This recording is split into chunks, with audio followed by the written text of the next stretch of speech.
أعوذ بالله من الشيطان الرجيم. بسم الله الرحمن الرحيم. سبحان الذي أسرى بعبده ليلا من المسجد الحرام إلى المسجد الأقصى الذي باركنا حوله لنريه من آياتنا إنه هو السميع البصير. وآتينا موسى الكتاب وجعلناه هدى لبني إسرائيل ألا تتخذوا من دوني وكيلا ذرية من حملنا مع نوح إنه كان عبدا شكورا. وقضينا إلى بني إسرائيل في الكتاب لتفسدن في الأرض مرتين ولتعلن علوا كبيرا. فإذا جاء وعد أولاهما بعثنا عليكم عبادا لنا أولي بأس شديد فجاسوا خلال الديار وكان وعدا مفعولا. ثم رددنا لكم الكرة عليهم وأمددناكم بأموال وبنين وجعلناكم أكثر نفيرا. إن أحسنتم لأنفسكم وإن أسأتم فلها. فإذا جاء وعد الآخرة ليسوموا وجوهكم وليدخلوا المسجد كما دخلوه أول مرة وليتبروا ما علوا تتبيرا. عسى ربكم أن يرحمكم وإن عدتم عدنا وجعلنا جهنم للكافرين حصيرا. إن هذا القرآن يهدي للتي هي أقوم ويبشر المؤمنين الذين يعملون الصالحات أن لهم أجرا كبيرا. وأن الذين لا يؤمنون بالآخرة أعتدنا لهم عذابا أليما. ويدعو الإنسان بالشر دعاءه بالخير وكان الإنسان عجولا. وجعلنا الليل والنهار آيتين فمحونا آية الليل وجعلنا آية النهار مبصرة لتبتغوا فضلا من ربكم ولتعلموا عدد السنين والحساب وكل شيء فصلناه تفصيلا. وكل إنسان ألزمناه طائره في عنقه ونخرج له يوم القيامة كتابا يلقاه منشورا. اقرأ كتابك كفى بنفسك اليوم عليك حسيبا. من اهتدى فإنما يهتدي لنفسه ومن ضل فإنما يضل عليها ولا تزر وازرة وزر أخرى وما كنا معذبين حتى نبعث رسولا. وإذا أردنا أن نهلك قرية أمرنا مترفيها ففسقوا فيها فحق عليها القول فدمرناها تدميرا. وكم أهلكنا من القرون من بعد نوح وكفى بربك بذنوب عباده خبيرا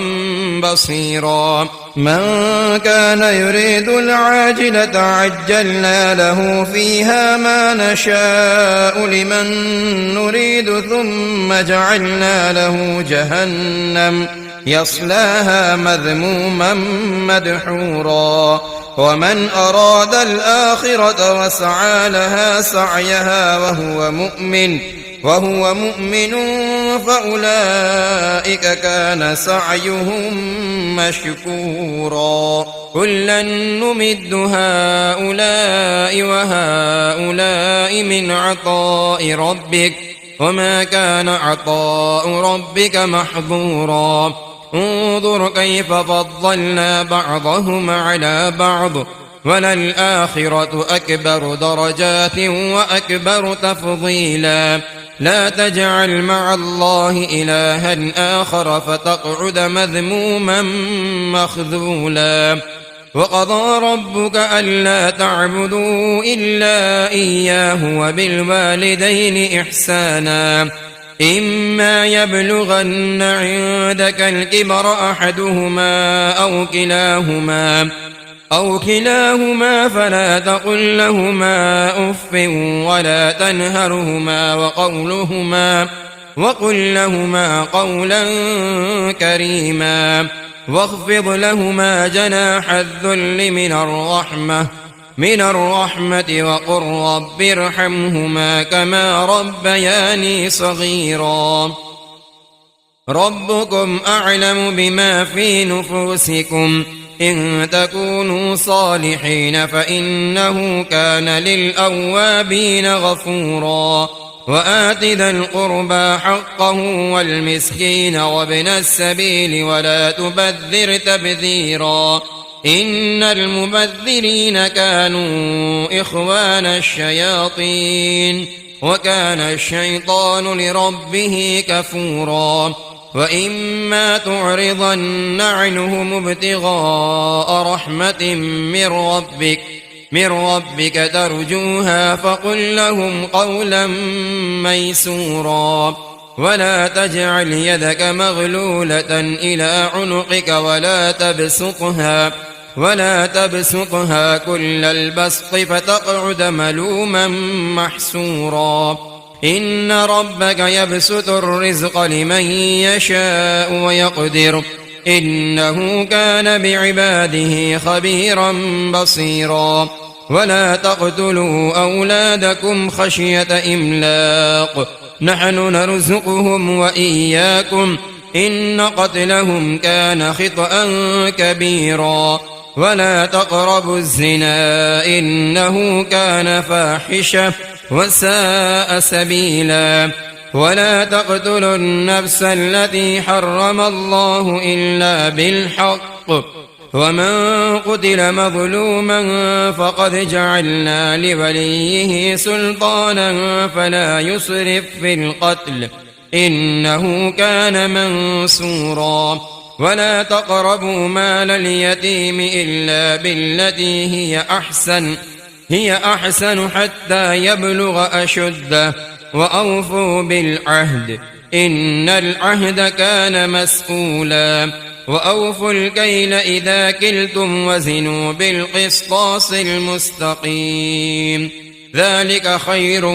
وأحسن تأويلا ولا تقف ما ليس لك به علم إن السمع والبصر والفؤاد كل أولئك كان عنه مسؤولا ولا تمش في الأرض مرحا إنك لن تخرق الأرض ولن تبلغ الجبال طولا كل ذلك كان سيئه عند ربك مكروها ذلك مما أوحى إليك ربك من الحكمة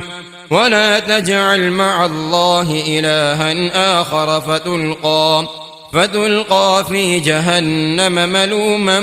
مدحورا أفأصفاكم ربكم بالبنين واتخذ من الملائكة إناثا إنكم لتقولون قولا عظيما ولقد صرفنا في هذا القرآن ليذكروا وما يزيدهم إلا نفورا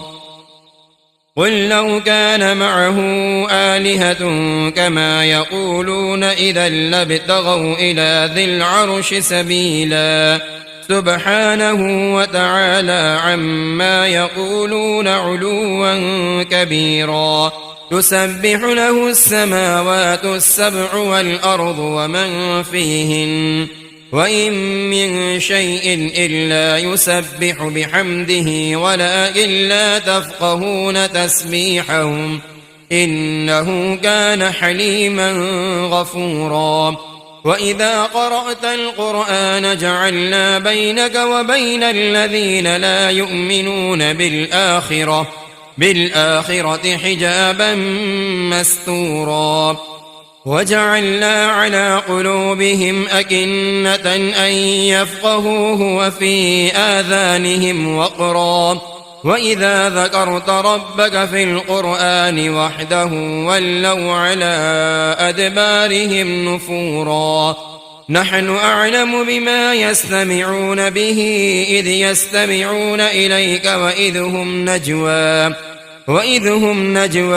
إذ يقول الظالمون إن تتبعون إلا رجلا مسحورا انظر كيف ضربوا لك الأمثال فضلوا فلا يستطيعون سبيلا وقالوا أئذا كنا عظاما ورفاتا أئنا لمبعوثون خلقا جديدا قل كونوا حجارة أو حديدا أو خلقا مما يكبر في صدوركم فسيقولون من يعيدنا قل الذي فطركم أول مرة فسينغضون إليك رؤوسهم ويقولون متاه قل عسى أن يكون قريبا يوم يدعوكم فتستجيبون بحمده وتظنون إن لبثتم إلا قليلا وقل لعبادي يقولوا التي هي أحسن إن الشيطان ينزغ بينهم إن الشيطان كان للإنسان عدوا مبينا ربكم أعلم بكم إن يشأ يرحمكم أو إن يشأ يعذبكم وما أرسلناك عليهم وكيلا وربك أعلم بمن في السماوات والأرض ولقد فضلنا بعض النبيين على بعض وآتينا داود زبورا قل ادعوا الذين زعمتم من دونه فلا يملكون كشف الضر عنكم ولا تحويلا أولئك الذين يدعون يبتغون إلى ربهم الوسيلة أيهم أقرب ويرجون رحمته ويخافون عذابه إن عذاب ربك كان محذورا وإن من قرية إلا نحن مهلكوها قبل يوم القيامة أو معذبوها عذابا شديدا كان ذلك في الكتاب مسطورا وما منعنا أن نرسل بالآيات إلا أن كذب بها الأولون وآتينا ثمود الناقة مبصرة فظلموا بها وما نرسل بالآيات إلا تخويفا وإذ قلنا لك إن ربك أحاط بالناس وما جعلنا الرؤيا التي أريناك إلا فتنة للناس والشجرة الملعونة في القرآن ونخوفهم فما يزيدهم إلا طغيانا كبيرا وإذ قلنا للملائكة اسجدوا لآدم فسجدوا إلا إبليس قال أأسجد لمن خلقت طينا قال أرأيتك هذا الذي كرمت علي لئن أخرتني إلى يوم القيامة لأحتنكن ذريته إلا قليلا قال اذهب فمن تبعك منهم فإن جهنم جزاؤكم جزاء موفورا واستفزز من استطعت منهم بصوتك وأجلب عليهم بخيلك ورجلك وشاركهم في الأموال والأولاد وعدهم وما يعدهم الشيطان إلا غرورا إن عبادي ليس لك عليهم سلطان وكفى بربك وكيلا ربكم الذي يزجي لكم الفلك في البحر لتبتغوا من فضله إنه كان بكم رحيما وإذا مسكم الضر في البحر ضل من تدعون إلا إياه فلما نجاكم إلى البر أعرضتم وكان الإنسان كفورا أفأمنتم أن يخسف بكم جانب البر أو يرسل عليكم حاصبا ثم لا تجدوا لكم وكيلا أم أمنتم أن يعيدكم فيه تارة أخرى فيرسل عليكم قاصفا من الريح فيغرقكم بما كفرتم ثم لا تجدوا لكم علينا به تبيعا ولقد كرمنا بني آدم وحملناهم في البر والبحر ورزقناهم من الطيبات وفضلناهم على كثير ممن خلقنا تفضيلا يوم ندعو كل أناس بإمامهم فمن أوتي كتابه بيمينه فأولئك يقرؤون كتابهم ولا يظلمون فتيلا ومن كان في هذه أعمى فهو في الآخرة أعمى وأضل سبيلا وإن كادوا ليفتنونك عن الذي أوحينا إليك لتفتري علينا غيره وإذا لاتخذوك خليلا ولولا أن ثبتناك لقد كدت تركن إليهم شيئا قليلا إذا لأذقناك ضعف الحياة وضعف الممات ثم لا تجد لك علينا نصيرا وإن كادوا ليستفزونك من الأرض ليخرجوك منها وإذا لا يلبثون خلافك إلا قليلا سنة من قد أرسلنا قبلك من رسلنا ولا تجد لسنتنا تحويلا أقم الصلاة لدلوك الشمس إلى غسق الليل وقرآن الفجر إن قرآن الفجر كان مشهودا ومن الليل فتهجد به نافلة لك عسى أن يبعثك ربك مقاما محمودا وقل رب أدخلني مدخل صدق وأخرجني مخرج صدق واجعل لي من لدنك سلطانا نصيرا وقل جاء الحق وزهق الباطل إن الباطل كان زهوقا وننزل من القرآن ما هو شفاء ورحمة للمؤمنين ولا يزيد الظالمين إلا خسارا وإذا أنعمنا على الإنسان أعرض ونأى بجانبه وإذا مسه الشر كان يئوسا قل كل يعمل على شاكلته فربكم أعلم بمن هو أهدى سبيلا ويسألونك عن الروح قل الروح من أمر ربي وما أوتيتم من العلم إلا قليلا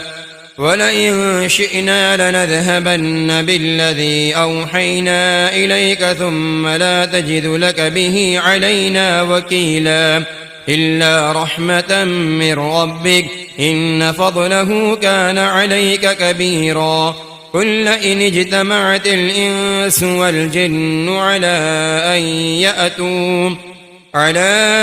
أن يأتوا بمثل هذا القرآن لا يأتون بمثله ولو كان بعضهم لبعض ظهيرا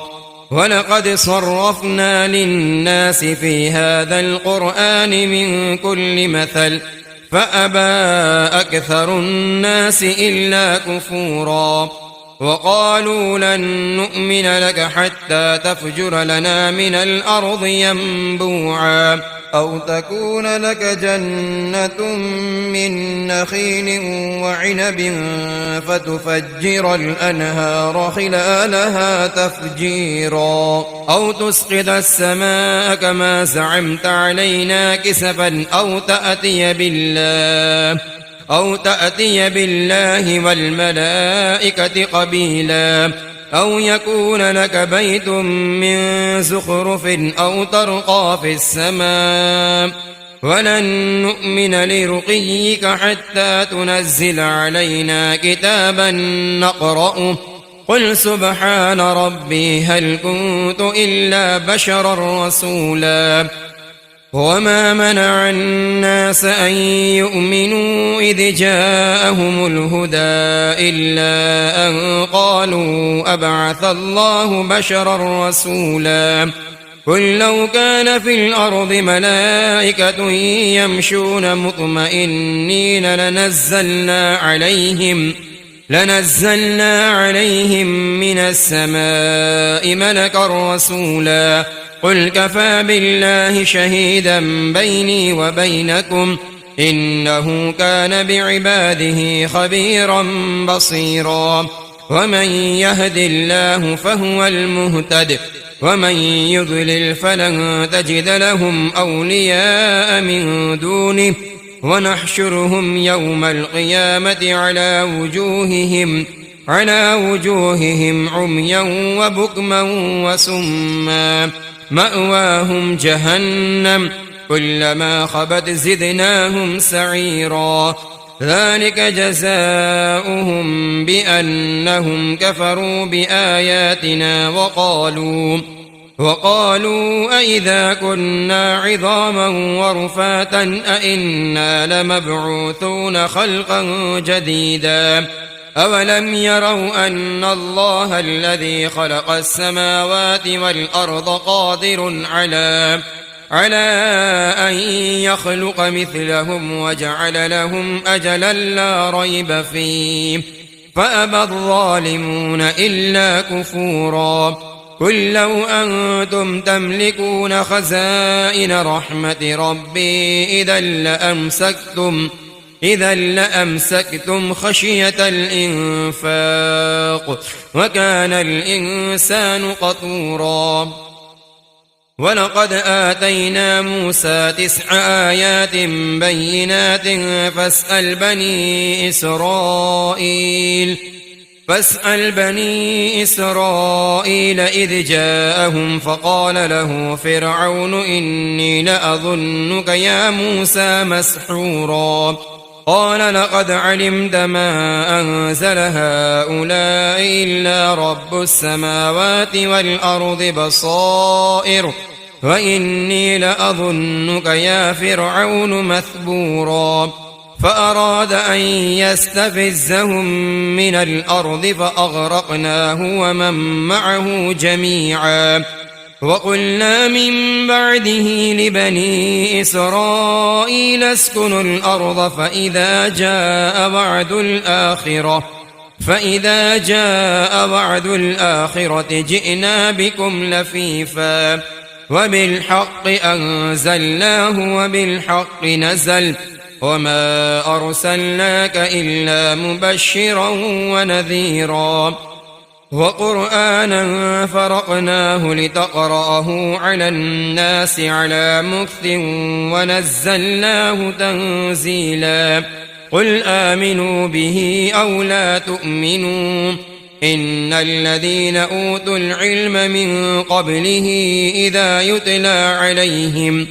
إذا يتلى عليهم يخرون للأذقان سجدا ويقولون سبحان ربنا إن كان وعد ربنا لمفعولا ويخرون للأذقان يبكون ويزيدهم خشوعا قل ادعوا الله أو ادعوا الرحمن أيما تدعوا فله الأسماء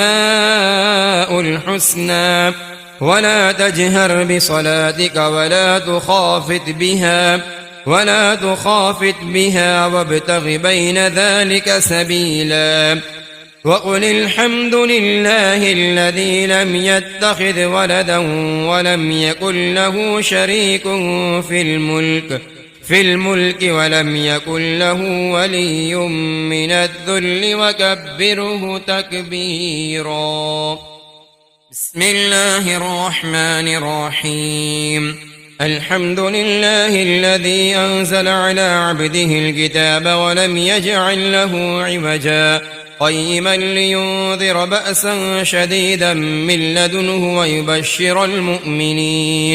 ويبشر المؤمنين الذين يعملون الصالحات أن لهم أجرا حسنا ماكثين فيه أبدا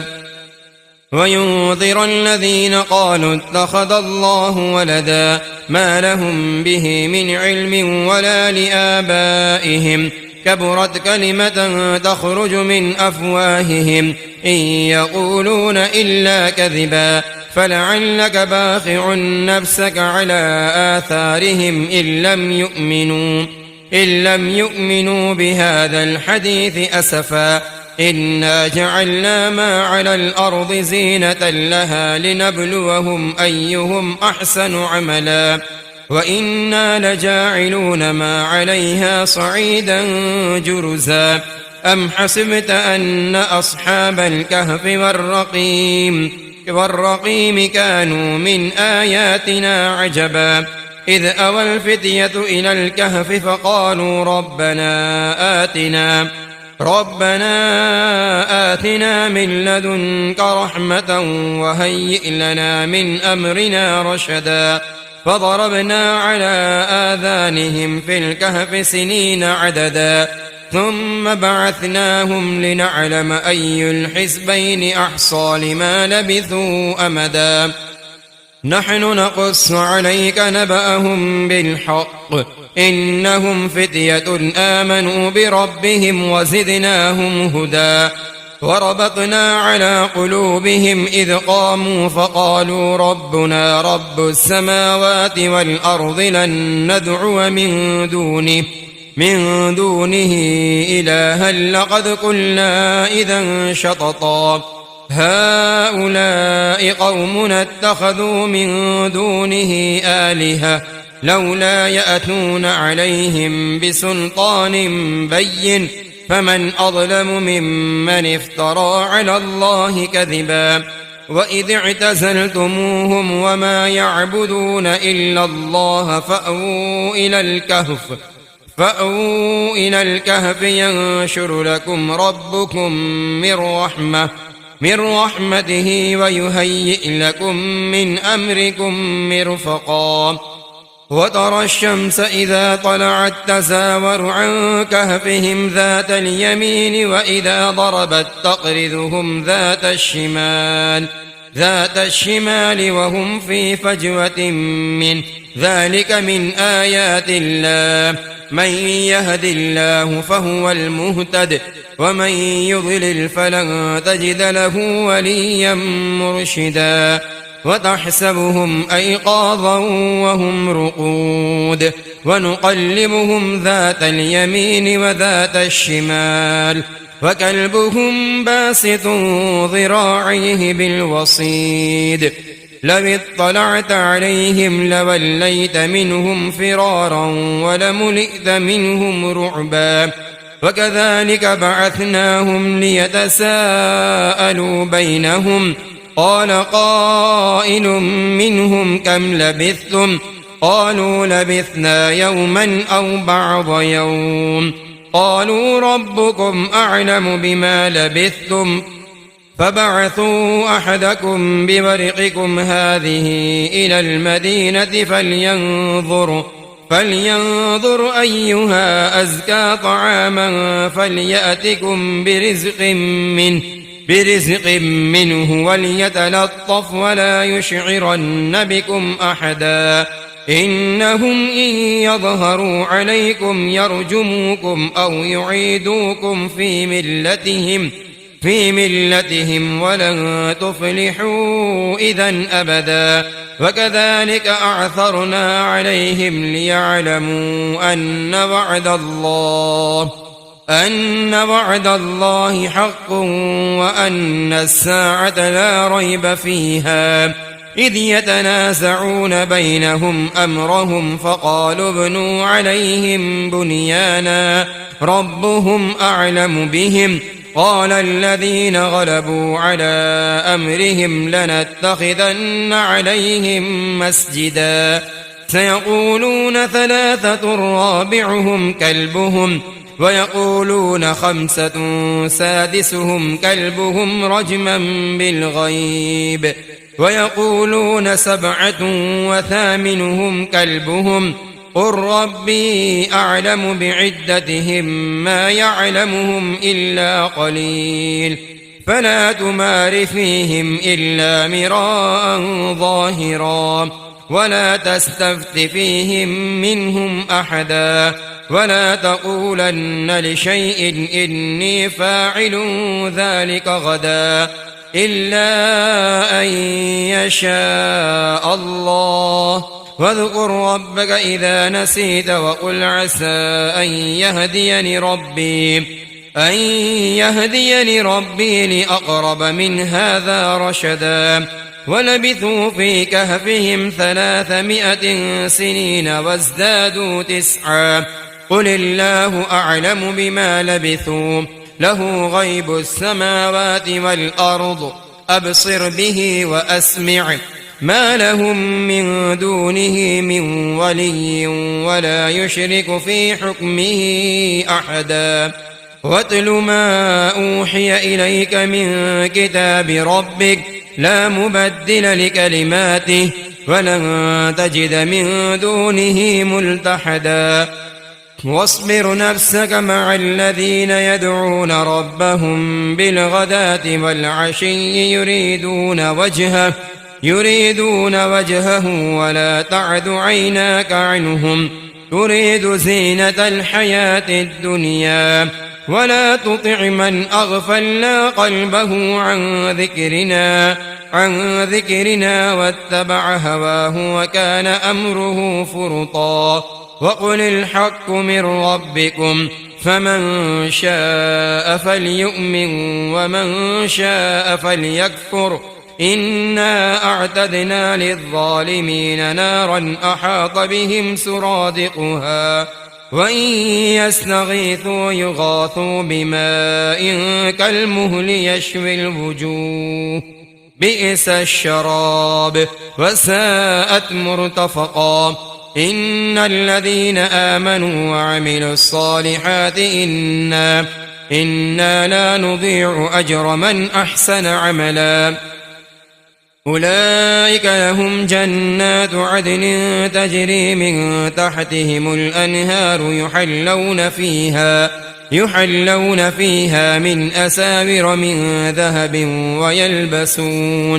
ويلبسون ثيابا خضرا من سندس واستبرق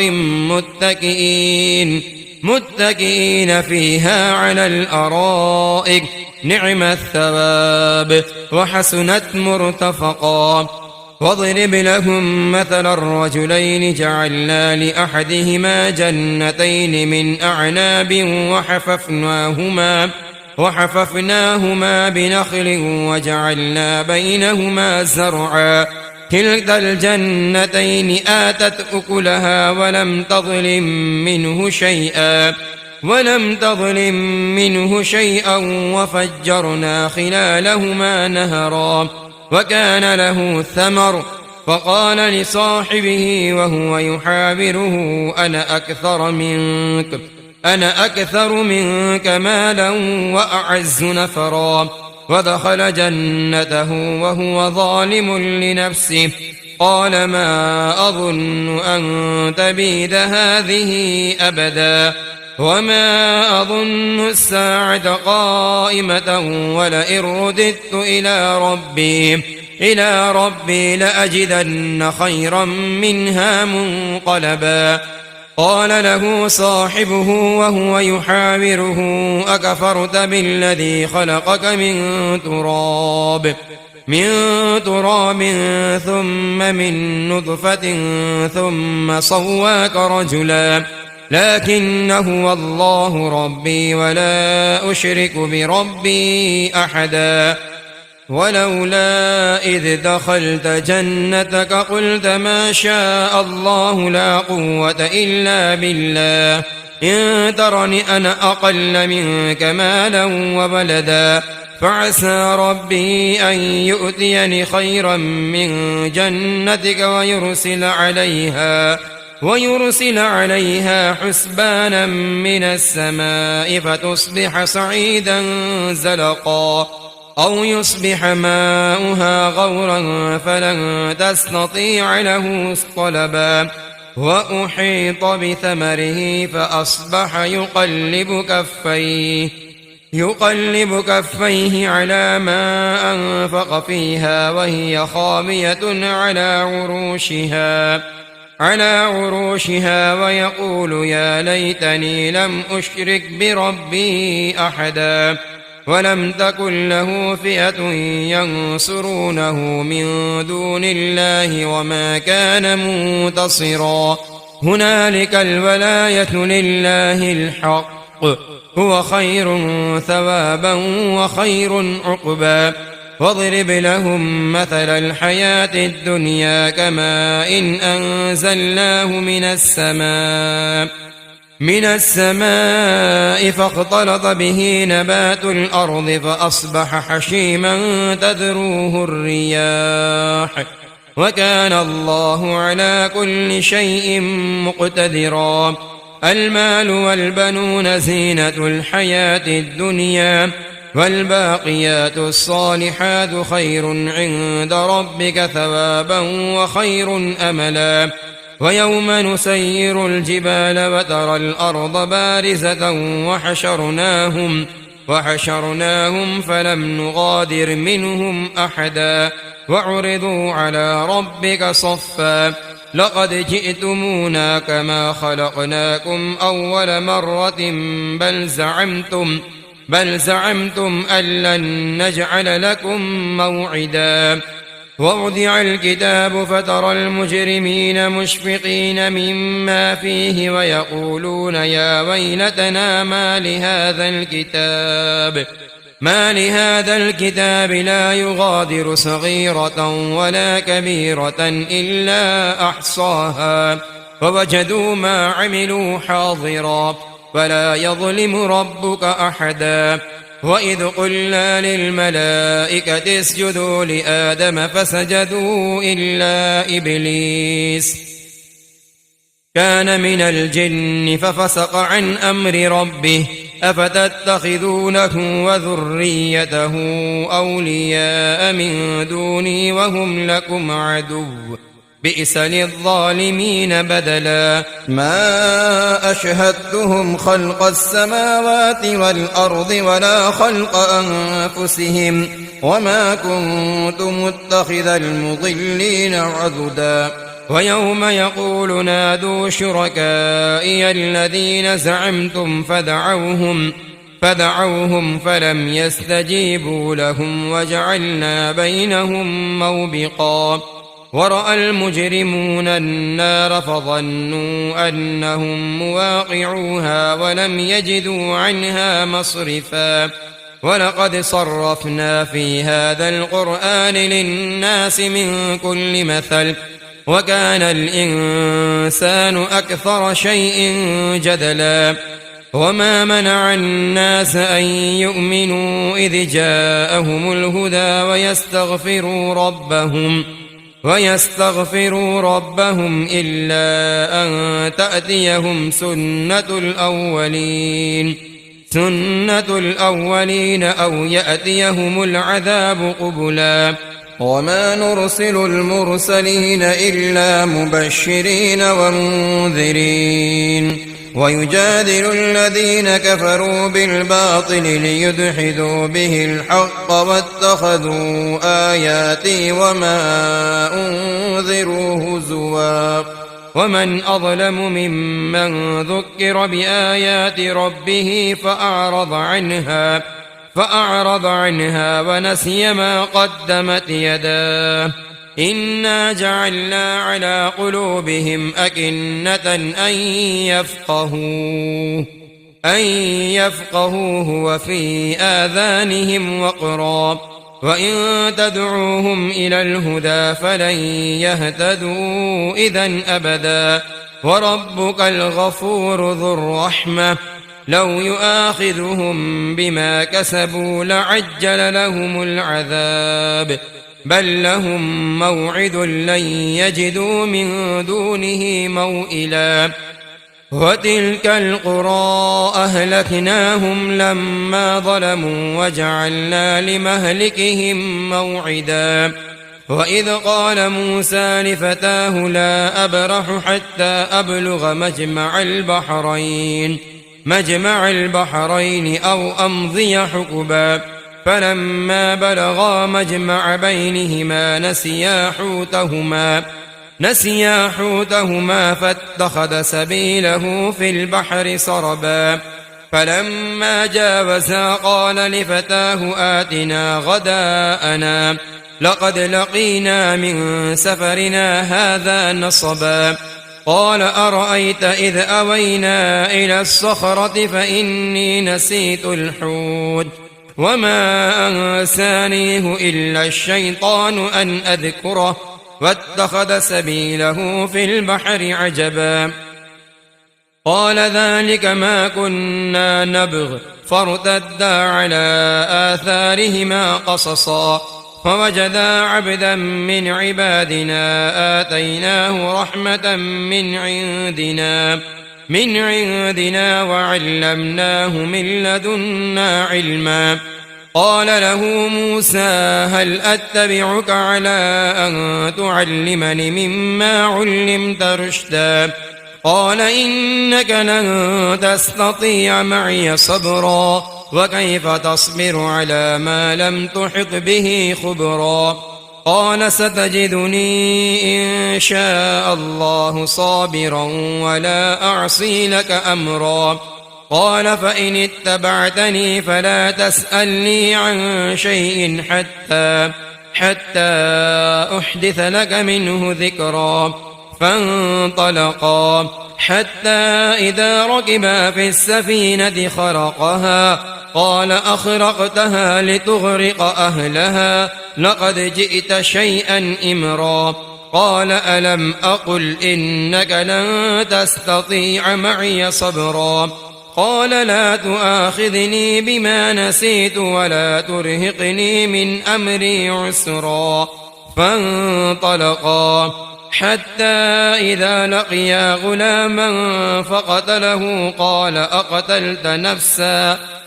أقتلت نفسا